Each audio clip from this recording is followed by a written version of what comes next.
You never gave this family anything. My dad yelled at me, so I moved out. A month later, Mom called. Why's the house getting foreclosed? I replied, because I'll never give this family anything anymore. Until last year, I thought I understood what family meant, not the Hallmark card version, but the kind you build your life around even if it means carrying more than your share of the weight. I've always been the quiet one, the responsible son, the one who sends flowers on birthdays and picks up the slack when nobody else even notices there is slack. But I didn't grow up thinking I'd be the backbone of a family that constantly made me feel like I was disposable.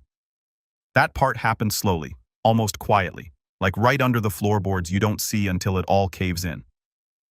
Growing up, I was the middle child.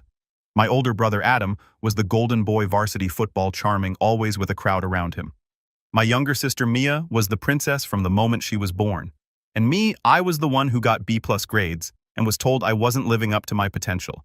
I didn't mind really. I kept my head down, got a scholarship, moved out, and eventually started my own small IT firm that by some miracle took off after 3 grueling years of ramen 16-hour days and getting ghosted by every investor I pitched to. The funny thing is, when I was struggling, they were silent. But when the money came in, that's when I became family again. It started small.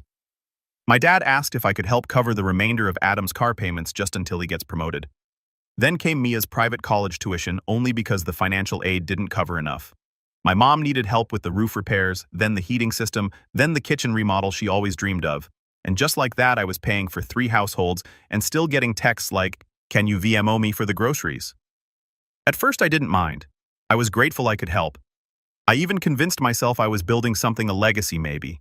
I figured one day I'd be able to look back and say, I made life better for the people I loved. But something about the way they treated it, like it was owed, like I wasn't doing anything special, started eating at me. Last Thanksgiving was the turning point. I hosted not because I wanted to show off, but because I finally had a home big enough to seat everyone. I had it catered, cleaned, set up a fire pit in the backyard. Nobody offered to help, not even with dishes. Adam made a toast halfway through, talking about how lucky we are to have each other and how family always comes through, never once mentioning the fact that I paid for the whole thing. Mia brought her new boyfriend and barely looked up from her phone. And my dad, he spent the entire evening talking about how things were tougher in his day and how kids now have it easy. I swallowed it all with a smile, but inside I was already pulling away. Then came the night that unraveled it. It was a random Tuesday, maybe 2 months later. I had just finished a long meeting and came home to a voice message from my dad. His voice was clipped, tired, and sharp in the way only dads know how to be. He said, "All you do is take. You've never given this family anything worth remembering. If you had any pride, you'd stop acting like we owe you something and just leave." It stunned me. For a second I thought I misheard it, so I played it again. "All you do is take." I didn't yell. I didn't call back. I just stared at the message for a while, then walked over to the window and looked out at the city lights I used to love. Something inside me gave out quietly, like an old hinge snapping under weight. I packed a bag that night and left. No dramatic goodbye, no announcement. I even let my assistant know to pause all outgoing payments tied to family accounts. Just a clean, silent break. 3 days went by, then a week radio silence. No one called, no one texted. It took them almost a full month to notice. Mia was the first. She called me late one Friday night, her voice shaky. "Eric, hey, I just logged into the school portal and my tuition didn't go through this month. Did something happen with the account?" I could hear the panic she was trying to smother. That fake, casual tone you use when you're trying not to sound desperate. I replied with just one text. "Thought I never gave this family anything. No follow-up, no explanation, just that." She didn't respond. But within the hour, I had 4 missed calls from my mom, 2 from Adam, and 1 from a number I didn't recognize. The voicemail from my dad. Hilarious in a dark way. "Eric, we need to talk. Whatever this little stunt is, it's not funny. Your sister's future is on the line. No apology, just demands. Just that same old tone that said, 'You owe us.'" That weekend, I flew to Denver. I'd never been, but I needed somewhere far enough to feel like I'd escaped orbit. I stayed in a small Airbnb overlooking the mountains, slept better than I had in years. And for the first time in a long time, I didn't check my email. I didn't open any messages. I let the world spin without me. And back home, that's where it all started falling apart. Mia's school sent a notice of pending withdrawal due to non-payment. Adam's car, still unpaid, was repossessed. My parents' mortgage payment bounced. And just like that, the foundation they built on my silence cracked wide open. They started reaching out to extended family, telling their version of events, how I cut them off out of nowhere and abandoned my responsibilities. But the thing is, you can't rewrite a story when too many people already know the truth. And a few of my cousins, they knew. They'd seen the pattern for years. I got a message from one of them, Emma, my mom's niece. She said, "I've always admired how patient you are, but I'm glad you finally stopped being their safety net." That message hit harder than I expected because the truth is, I didn't want revenge. I wanted peace. But once you take away the thing they used to control you, once they realize they need you more than you ever needed them, that's when the real unraveling begins. I spent a week in Denver mostly doing nothing. I'd walk to a little coffee shop near the Airbnb every morning, journal for a bit, then wander around downtown just to remind myself what uninterrupted silence felt like. No buzzing phone, no obligation, no one asking, "Can you just do to me one more favor?" It was strange at first how foreign that calm felt, like I had to unlearn the habit of bracing for someone else's disappointment. By the second week, I'd rented a car and driven out to Boulder. I hiked alone, something I'd always wanted to do but never got around to, because every time I planned a trip, someone in the family needed a bailout, a broken AC, a late credit card. Mia once called me from a resort in Cancun, saying she lost her wallet and needed me to wire her emergency cash. That memory popped into my head as I stood at the edge of a cliff trail when cutting through my jacket. The entire valley stretched out below me. I laughed out loud, really laughed. It echoed off the rocks. It took 3 full weeks before my mom broke the silence with something more than passive-aggressive voicemails. She emailed me. The subject line, "We need you to come home." No greeting, just a long block of text that started with, "I don't know what's gotten into you," and spiraled into, "Your father is furious." Then, "We've done so much for you," and ended with, "Family doesn't abandon family." I stared at it for a long time. Family doesn't abandon family, except they did. Every time they made me feel like a debit card with a heartbeat. Every birthday they forgot. Every time they took money from me without a thank you. Every holiday where I sat in the background while Adam gave his speeches and Mia got showered in gifts. They didn't call it abandonment. They called it tradition. I didn't reply. Instead, I forwarded the email to my lawyer Daniel, who'd helped me set up a trust fund years ago. I told him to start the process of transferring the remaining educational payments to a scholarship program for first-gen college students. The ones who actually needed help. The ones who wouldn't laugh behind my back while draining my bank account. I also asked him to look into who was listed on the deed for the lake house. The one my parents used every summer, paid off in full by me, under the false promise that it would be a shared family investment. Turns out my name was still on the paperwork. So I made a decision that Sunday morning. I booked a flight back home, not to reconcile, not to be guilt, but to collect receipts. I didn't tell anyone I was coming. I landed around noon, picked up a rental, and drove straight to the house. The same house I helped renovate when Dad threatened to sell it unless someone paid to fix the water damage. It looked the same, familiar and fake, like a movie set built to look like home.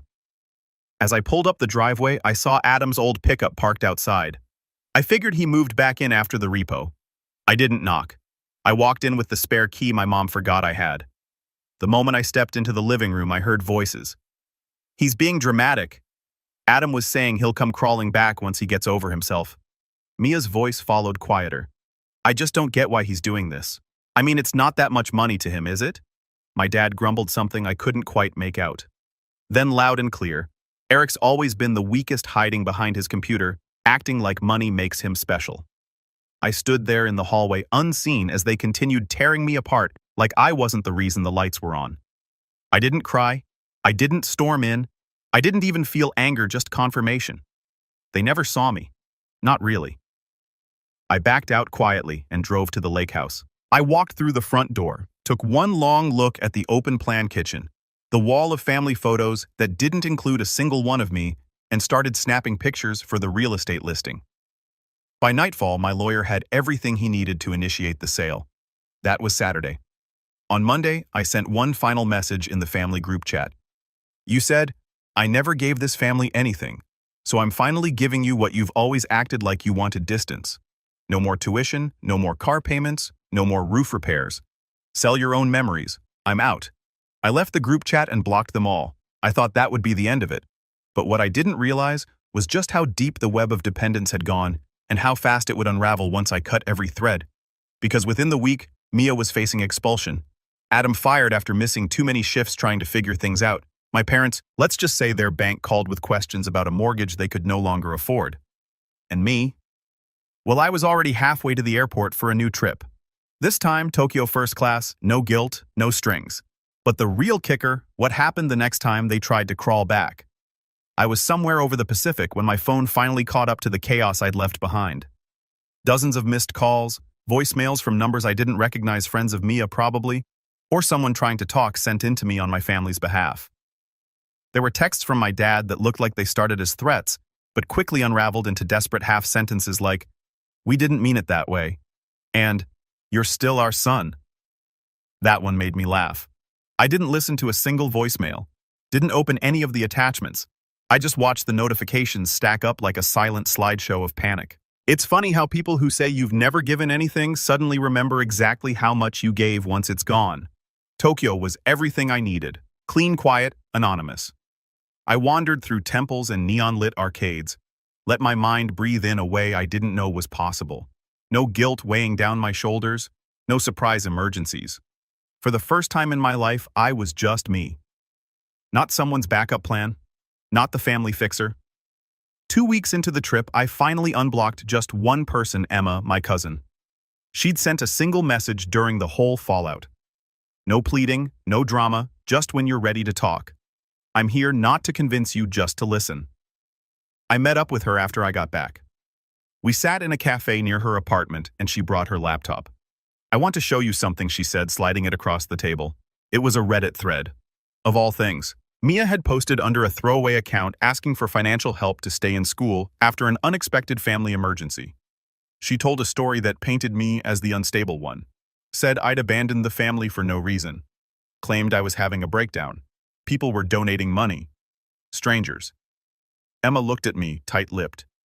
"She's raised almost 6,000 so far. I figured you should know." I stared at the screen, feeling a twist in my gut that wasn't anger so much as sadness. There it was again. That same story, reshaped to fit the victim role. Only this time, she was doing it publicly, monetizing it, weaponizing strangers' sympathy. And worst of all, she still didn't see what she'd done. That night, I didn't rage post or call her out directly. I did something quieter. I took screenshots of every payment I'd made toward her education, bank transfers, tuition receipts, even the textbook fund I'd wired during her freshman year. I uploaded them in a private Imager album. No names. No dramatic captions, just dates, dollar amounts, and payment confirmations. Then I posted one anonymous comment on the thread. "Before you donate, maybe ask where the other 90,000 went. Some people forget who helped them when the help stops." It didn't go viral. It didn't need to. But within 24 hours, her post was removed by moderators for suspicious activity, and the comments turned. That was the first real consequence any of them faced. The second came a week later when I received a certified letter at my office. It was from my dad, not handwritten, typed like some legal notice. It opened with, "We are formally requesting a meeting to discuss the breakdown of our family dynamic."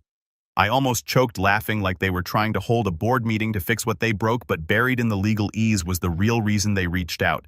They wanted a portion of the proceeds from the lake house sale. Apparently, they believed they had emotional equity in the property. I passed the letter to Daniel without a word.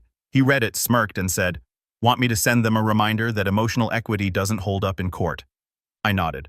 And then we did one better. We sent them a copy of the original agreement. One Dad had signed years ago when I first offered to pay for the lake house.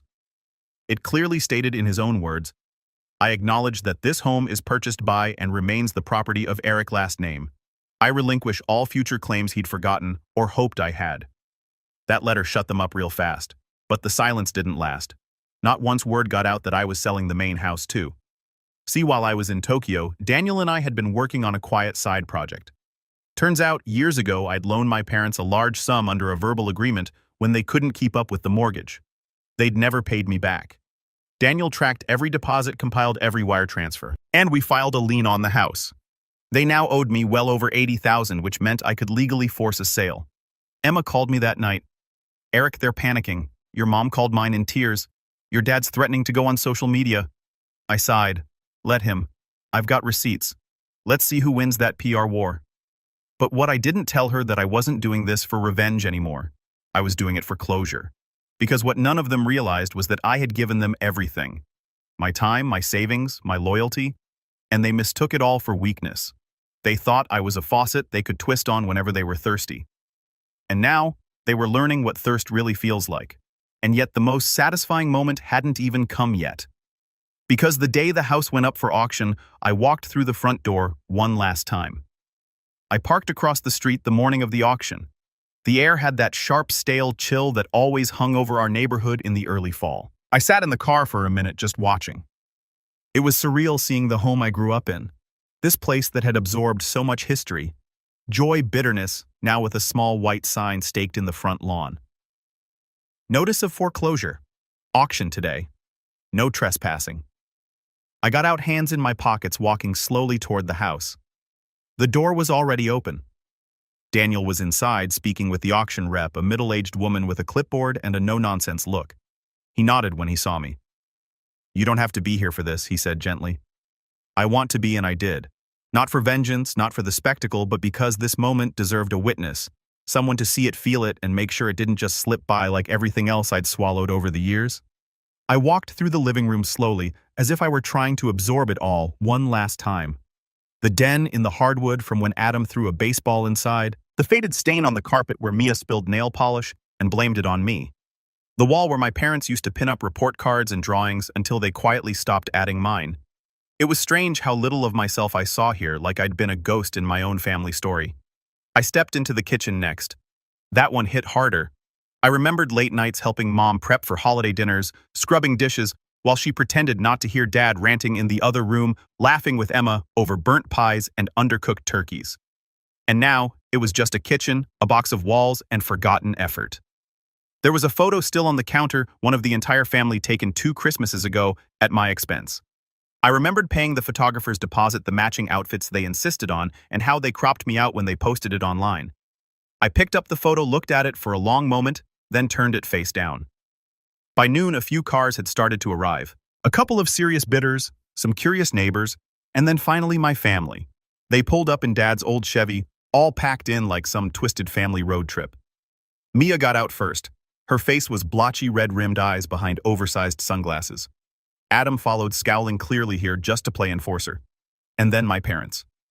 Mom looked worn down, 10 years older than the last time I'd seen her. Dad, well, he still walked like he thought he owned the ground. He spotted me instantly. "Eric," he called out, voice low and bristling. "We need to talk now." I didn't move. He strode up. Adam has stepped behind him like a shadow. "You're really doing this," Dad said. "You're going to humiliate your own family." "Over what exactly?" Some perceived slight.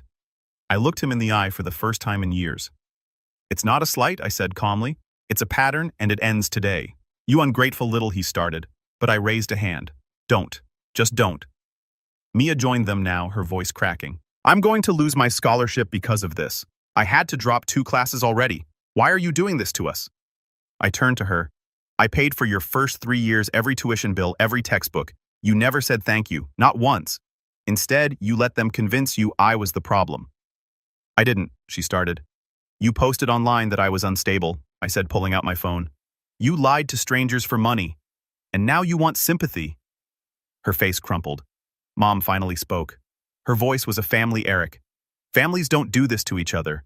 "No," I said, "families don't take like this. You took everything, my time, my money, my trust. And when I stopped giving, you called me selfish." The auctioneer's voice rang out, then sharp and professional. "We'll begin the auction in 5 minutes." Dad looked around, suddenly less sure of himself. "You can't do this. You wouldn't even have this house if it weren't for us." "You're right," I said, "so I'm taking it back." They stood there, rooted to the driveway, helpless for the first time in years, and I walked away. The house sold within the hour. A retired couple from out of town looking for a place near their grandkids. They paid in full. I signed the paperwork, handed Daniel the keys, and never looked back. 3 weeks later, the moving truck arrived. My parents tried to fight it, claimed they had rights, but the court order was clear.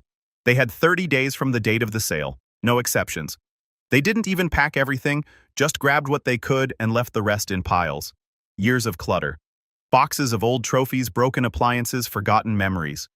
One of the movers found a journal of mine tucked in a box labeled junk. It was from high school. I flipped through it. Every page was full of goals. Get into college, start a business, buy a house, take care of my family. Funny how none of those dreams ended the way I thought they would. I donated the furniture, trashed the rest. Emma helped me closing out the estate.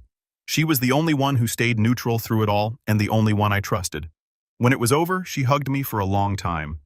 "You did the right thing," she whispered, "even if it doesn't feel like it yet." And she was right. It didn't feel good. Not in the traditional sense.